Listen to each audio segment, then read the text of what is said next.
Markets go up and down. I've been through, I think, 6 or 7 bear markets in the cryptocurrency space. And I watched Bitcoin go from $1 to 30, down to $4, up to 250, down to 80, up to 1,200, down to 250, up to 20,000. That was fun. Down to 4,000, up to 64,000. Obviously, now we're below 20,000. So markets are cyclic. But even though Zoom is down 90%, we're still talking over Zoom. So really what stays behind are customers, use, utility. And cryptocurrency industry has never been stronger in terms of its offerings to the TradFi marketplace and to the world as a whole. The cryptocurrency industry has been through the ringer in 2022. In addition to the gloomy global macro environment, there have been several industry-related issues, including 2 massive collapses that have negatively impacted asset prices. On Monday, crypto lender BlockFi announced that it had filed for Chapter 11 bankruptcy protection, becoming yet another ship to sink in the aftermath of the FTX collapse. Several top crypto assets, including Bitcoin, the world's largest cryptocurrency, have also lost more than 70% of their prices in the past year. Despite the current market situation, Charles Hoskinson, the co-founder of the blockchain engineering company Input Output Global and the Cardano blockchain platform, believes the industry has never been stronger. In a recent interview with Financial Times, Hoskinson explains that the cryptocurrency industry was created to reduce the overreach of governments, organizations, and multi-billion-dollar corporations. He cites the example of China, where protesters are currently protesting strict COVID policies that have been in place for almost 3 years. According to Hoskinson, he has lost around $2 billion of his net worth in the past year. Still, he remains sufficiently assured that the cryptocurrency industry is heading in the right direction. We will now take you to Charles Hoskinson's interview. But before we do, please take a little time to subscribe to the channel, hit the like button, and don't forget to drop your comments and observations in the comments section below. Everything helps with the YouTube algorithm and contributes to the channel's growth. Thanks and enjoy the video. Well, anyway, Zoom is down 90%, Meta's down 70%, Netflix is down 50%, even Microsoft, the Goliath that's been around forever, is down 32%. In fact, recent collapses like FTX, for example, have demonstrated the absolute need for decentralization, proof of reserves, and these other things, because the failures we're having aren't failures of protocols, aren't failures of DeFi, they're failures of trust. They're failures of regulation. They're failures of people. And the whole reason we created this industry is we got tired of the same story every 10 years. Well, so sorry for the collapse, so sorry for the regulatory fail, but don't worry, we fixed it, we'll do better now. Don't worry about too big to fail, even though we got bigger, this time around we'll be better. Never, 100 years, it's never changed. And that's why we're moving from companies and people to protocols. And what we're trying to do is take identity, we're trying to take supply chains, we're trying to take finance and all these other things and move them into protocols that are governed by resources instead of companies. Because companies have abused their positions of power. There's surveillance capitalism everywhere you look. There's corruption everywhere you look. And there's a lot of people, the rich are getting so much richer. The story of COVID, when we look at the industry, it's just like saying, well, look at the tech industry in the 1970s and 80s. And you say, oh, well, they didn't deliver the future. They promised the whole Earth catalog and all these other things. So screw Apple, screw Microsoft. Look, it takes time to rewire the entire world system. But I'll tell you, nation states are starting to come on board. People are starting to wake up to this. They're not happy with the way the world works, and it's not going to change unless we change it. The real value of crypto comes from the 300 million people who currently use it. Okay, that's 5% or more of the world population has woken to it, and that's just the beginning, and more are going to come. There's real use and utility here, but it does take time because you have to build protocols at scale. And we've had to do it all alone. We didn't have any help from any special friends in Washington. We didn't have any help in the media. No VCs paying any attention to us in the beginning. And yeah, there's been scandals and issues. There's always these things when it involve money and people. You're going to have to run with it. But I'm an optimist. And I just don't want to live in a world where I wake up one day and we're all living under some variant of social credit. And basically because I said the wrong thing about the wrong politician, my money gets shut off. That's the world we're heading towards. And crypto is the only option we have where everybody's truly treated equally. Look, your use of Cardano is the same as mine. That's a fact. And there's no other system in the world where that's the case. If you want to look at where the world's going, look at Elon Musk and Twitter. You insult him or piss him off, he deplatforms you. So obviously his Twitter experience is very different than yours or mine. And that's the problem with the way the world works right now. If you make enemies with the wrong people, your identity, your money, everything about you is subject to their control. And at any given moment, they can push a button, deplatform you, and shut you out of society. I'd just like to live in a world where that's not possible. The rules of the system are fair and equal to every person, whether they're in Kenya or Senegal, or they're in Germany or the UK, or you're in America. Every interview and broadcast with Charles Hoskinson shows that he is not just the co-founder of the Cardano blockchain platform. He is also a proud representative of the cryptocurrency industry.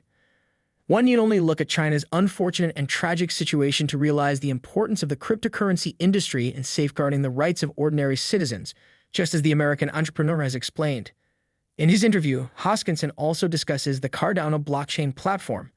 He speaks extensively about what sets the platform from the other thousands of crypto assets currently available in the markets and why anyone should invest in a decentralized protocol with a founder. We're fine.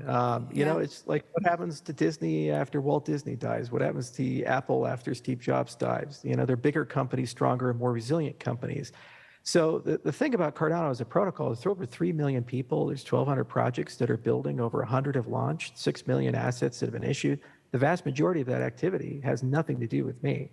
So while I got the party started, good parties live on well beyond their hosts. And one of the things we're trying to do as an industry is begin the conversation of how do we really measure things like resilience and decentralization. For example, we started a lab at the University of Edinburgh just to do this. We announced the lab actually last week. I was in Scotland at ScotFest, and there we're actually creating an index so you can look at things like Bitcoin, Ethereum, Cardano, and ask a very precise question, which is how decentralized really is it? And which one of the Jenga blocks can you remove before the tower falls over? So while I do have somewhat of a figurehead role, the reality is that Cardano has outgrown its founder, as has Ethereum to Vitalik and obviously Bitcoin to Satoshi. But it is certainly the first major test of all cryptocurrencies is how reliant are you on the core entities and the founder? And you look at different things like the distribution of the currency, the treasury of the currency. You look at the level of decentralization of consensus. These are all objective metrics you can look at. The developer distribution, there's more than 15 companies, for example, that aren't IO that work on Cardano. There's about $600 million in decentralized treasury the community controls, we don't control. And then obviously there's on-chain governance. And as we go through all of next year, that on-chain governance will be able to harness the power of all those millions of people that use the product and take it to the next level. Now, every step of the way, there are unique challenges. People like centralization because it gives you consistency and it gives you efficiency and optimization. But then they always suffer the consequences of it at some point because people make mistakes or people get corrupted. And we saw that with FTX and we saw that with Luna and these other things. Luna really wasn't, at the end of the rainbow, a decentralized protocol. It was a bunch of people trying to figure out how to run a fractional reserve stablecoin. We tried that in America in the 19th century. We had over 200 private currencies. They all failed within 30 years. So that's why it's important to measure things and be very precise and concise about what you mean. I understand the frustration because right now we don't have standards bodies and ratings agencies and the kinds of things that you have in well-developed consumer marketplaces. Like you look at an automobile, there's a rich set of regulations and there's ratings agencies and consumer reports and these types of things. And so what we tried to do with Cardano is have an evidence base. So it starts with the protocols, and there we build them in partnership with universities. And so we've set up labs all around the world, one at Stanford, we have a lab at University of Edinburgh, we have people work at Oxford, other places, and we write peer-reviewed research, 165 papers. And these papers go through the same peer review process any other scientist would go through. And that gives you some evidence that at least the claims that are made about the capabilities of the protocols have been reviewed by independent third parties. Then you have to write the code because it's not good enough just to write a paper. You have to write the software. And so we look to bastions of things that have done really hard stuff where if they fail, people die. So we look to the aerospace industry, we look to NASA, these types of things, and we follow formal methods to implement the protocols because if they don't get it right, the rocket blows up, the plane falls out of the sky. And so there's a very particular way of writing software with evidence that that software reflects the protocols. So those are two very important components, but they're not the only component. You also have to look at the culture, the community, and you also have to look at the use and utility. And so all those things together give you some holism. So Ethereum has that. They have great science, they have great people, they have a lot of good code, there's a lot of checks and balances, and they stumble and fail, but there's directionality to it, and there's a tremendous amount of capital and work to try to do interesting things. And it's the same for Cardano and Bitcoin in that respect. We have a lot of great programs and projects, and they're all across the board. Some are in Africa, some are in South America, and the community self-assembles. For example, I was just in Las Vegas for a community event, CNFT Con, completely put on by the community. 3,000 people showed up during the bear market, 144 projects building things.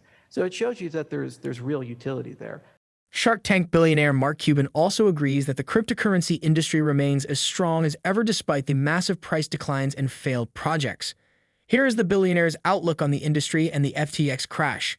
Crypto, you still believe in crypto Yeah. despite the fact. Why is that? Yeah, just separate the signal from the noise. I mean, there's just been a lot of people making a lot of mistakes, but it doesn't change the underlying value of the applications. So you think that it's still a thing? Yeah, for sure. I mean, look, you still use it for DeFi. There's still all kinds of applications. That's all that matters. I don't know all the details, but if I were him, I'd be afraid of going to jail for a long time. What are your thoughts on Charles Hoskinson's interview? Do you think the cryptocurrency industry is already on a recovery path? Please drop your comments and observations in the comments section below. Also, ensure you like this video, subscribe to the channel, and turn on post notifications for more videos like this. Thanks for watching.